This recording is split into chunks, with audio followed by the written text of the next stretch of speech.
Le tremblement de terre est le risque naturel majeur le plus meurtrier et qui cause le plus de dégâts. Entre 2004 et 2011, les séismes ont fait près de 700 000 victimes, d'Haïti au Japon, en passant par l'Indonésie et le Pakistan. Ce phénomène est l'une des manifestations inévitables de la tectonique des plaques qui expose certaines parties de la planète à un risque potentiel permanent.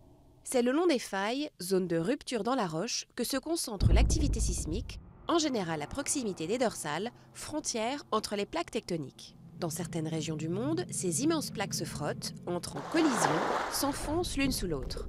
De l'énergie est alors accumulée le long des failles. Lorsque la limite de résistance des roches est atteinte, il y a rupture et déplacement.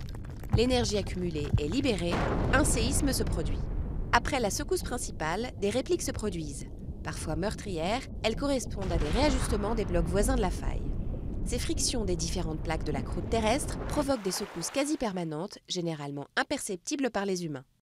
Les zones sismiques les plus actives dans le monde sont situées en Asie, au Proche-Orient, en Afrique du Nord et en Amérique.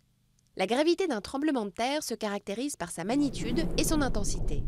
C'est sur l'échelle de Richter, la plus connue, qu'on évalue la magnitude, c'est-à-dire l'énergie dégagée. Elle est théoriquement illimitée.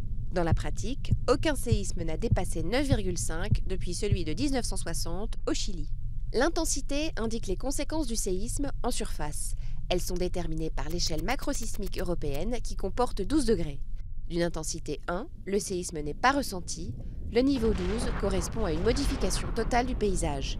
Par la suite, les phénomènes induits peuvent être entre autres des glissements de terrain, des avalanches ou des tsunamis. Chaque année, environ 100 000 séismes sont enregistrés sur la planète.